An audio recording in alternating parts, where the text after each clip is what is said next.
Well, good morning. It's the winter solstice.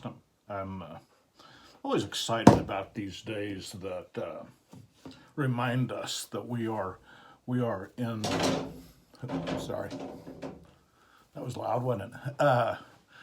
We are days that remind us that we are on a planet that is in a solar system that is in a in a galaxy that is moving and dynamic, and that I'm reminded that creation is an ongoing process. It just always fascinates me. So, out my window, the view this morning, I still see the wind farm is twinkling with its red lights, clearly visible as the horizon has begun to show color. But oh, way down there in the south of my east, there is no yellow ball of the sun yet peeking over the horizon. So yesterday was exciting for us that we had our first Facebook Live. We were FM broadcasting to the parking lot and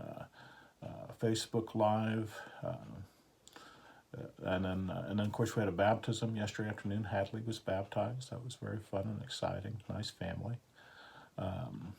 And then I did though, the crazy thing about trying to make this all work with using technologies. I am really I'm very far out of my depth anytime we're talking about technology, anything, and certainly trying to make use of social media and connect the congregation to one another. That especially when I don't know hardly anybody, hardly at all yet. So trying to help them connect to me, and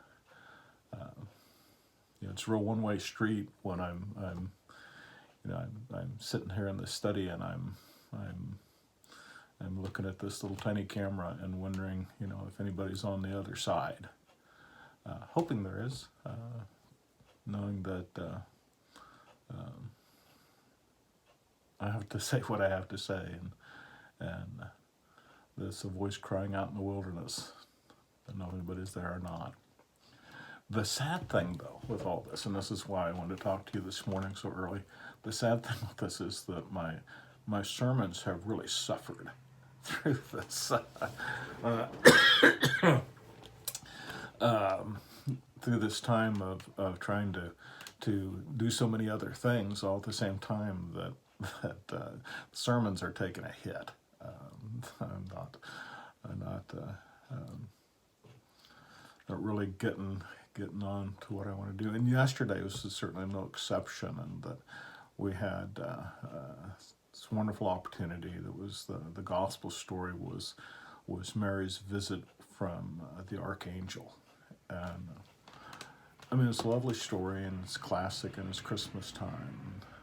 But there's as always, it is the stories that we're the most familiar with, that if we will actually take time to plumb the depths, that we will discover treasures that have been there all along and we never knew they existed. And that's what a good sermon should do, is discover those buried treasures. And the thing that as I was preparing for this Sunday and thinking about this,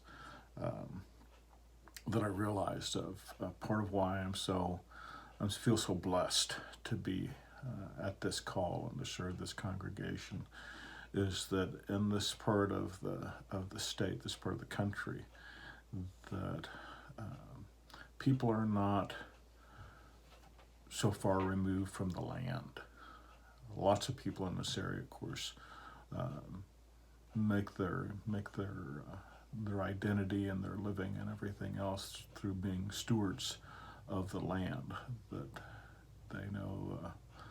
Land that they have was somebody's before it was theirs, and will be somebody's afterwards. That they are only there as stewards, not as king, but as steward, to tend that land. And people that are connected to the land by the very nature of their work, are forced to be patient. That there's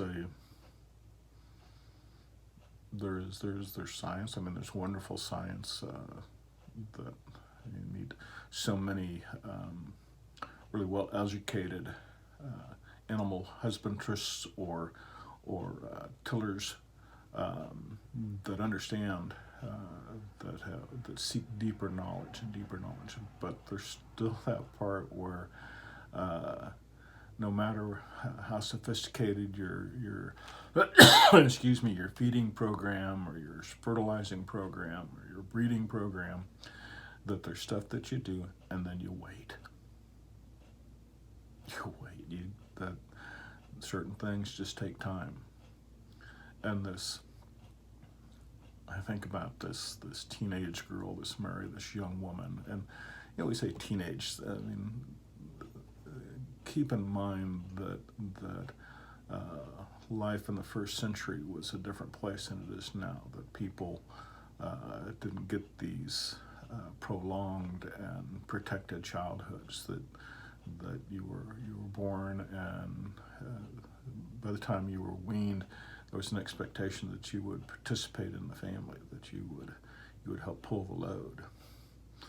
And so, but Mary gets this incredible message that says this child that you're going to have, this child that is born out of mystery, this child that is born in such an odd place, Nazareth, really one of those armpits of the world kind of places, Nazareth,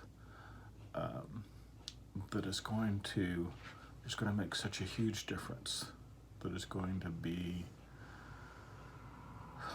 such an incredible experience for all of humanity, for that moment to all time forward, and that she would be involved in that.